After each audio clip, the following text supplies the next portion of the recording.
Stove మీద మూకుడు పెట్టాను. ఈ కప్పుతో సగ్గుబియ్యం వేసుకుని అలాగే హాఫ్ కప్పు పల్లీలు వేసుకుందాం. దోరగా వేపుకుందాం. వేగిపోయినాయి సగ్గుబియ్యం, పల్లీలు వేగిపోయినాయి. కట్టేస్తున్నాను. చల్లారాక మిక్సీ పట్టుకుందాం. సగ్గుబియ్యం చల్లారిపోయినాయి.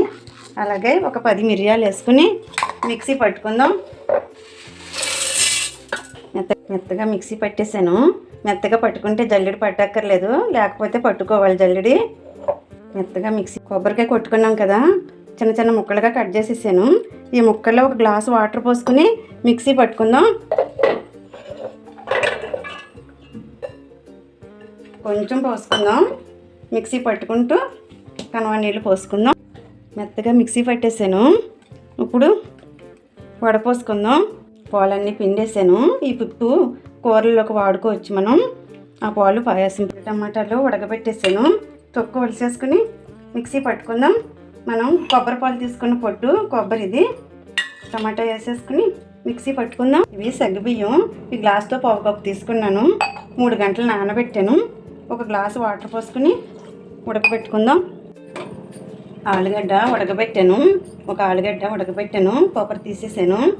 మనం మిక్సీ పట్టుకున్నాం కదా సగ్గుబియ్యం, పల్లీలు, ఈ పొడిలో ఈ ఆలుగడ్డ దూసేసుకుందాం. ఆలుగడ్డ తురివేసాను. క్యారెట్ తురుము, కరివేపాకు సన్నగా కట్ చేసినవి, కొత్తిమీర, మనం కొబ్బరి పాలు తీసుకున్నాం కదా పొట్టు, సాల్టు, ఎండు కొబ్బరి అయినా వేసుకోవచ్చు. కొబ్బరి ఆప్షన్, కావాలంటే వేసుకోవచ్చు. చపాతీ ముద్దలా కలుపుకుందాం. పోయింది. ఒక 10 నిమిషాలు మూత పెట్టుకుందాం. ఇవి ఉడుకుతున్నాయి. మనం కొబ్బరి పాలు తీసుకున్నాం కదా, చిక్కటి కొబ్బరి పాలు చాలా చిక్కగా ఉన్నాయి. ఇప్పుడు సగ్గుబియ్యం ఉడికిపోయినాయి. ఈ కొబ్బరి పాలు పోసుకుందాం. పక్క 5 నిమిషాలు ఉడకబెడదాం. ఉడికిపోయినాయి పాలల్లో సగ్గుబియ్యం. బెల్లం పొడి వేసుకుని కలుపుకుందాం. అరకుల పొడి వేసేసుకుందాం. అలాగే ఒక స్పూన్ నెయ్యి వేసుకుందాం. కలిపేసుకుందాం. వేరుశనగ ఆయిల్ వేసుకుందాం. ఆలు కుర్మా చేద్దాం. పులకలోకి బంగాళదుంప ముక్కలు ఉడకబెట్టి తొక్కు తీసేసాను.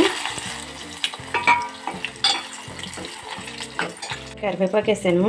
మిక్సీ పట్టుకున్నాం కదా టమాటా, కొబ్బరి, అలాగే తగినంత సాల్టు, మిరియాలు, యాలకుల పొడి, కొంచెం వాటర్ పోసుకుందాం.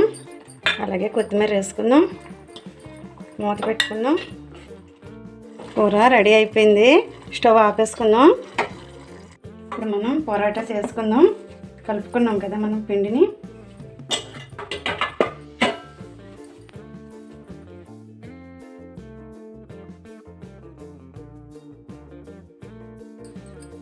వేసేసుకుందాం. పెనం మీద 2 స్పూన్లు వేరుశనగ నూనె ఆయిల్ వేసాను. ఇలా కాల్చుకుందాం. కాలిపోయింది. తిరిగేసుకుందాం. పొరాటా కాలిపోయింది. చాలా క్రిస్పీగా ఉంటుంది. తీసేసుకుందాం. ఏకాదశి స్పెషల్ సగ్గుబియ్యం పొరాటాలు, ఆలు కుర్మా రెడీ అయిపోయింది. చాలా సాఫ్ట్గా, చాలా క్రిస్పీగా ఉంటాయి. ఆలు కుర్మా కూడా చాలా టేస్ట్గా ఉంటుంది. సగ్గుబియ్యం పాయసం కొబ్బరి పాలతో చేసాము. చాలా హెల్దీ. మీరు ఇలా ట్రై చేయండి. ఈ వీడియో మీకు నచ్చినట్లయితే లైక్ చేయండి, షేర్ చేయండి, సబ్స్క్రైబ్ చేసి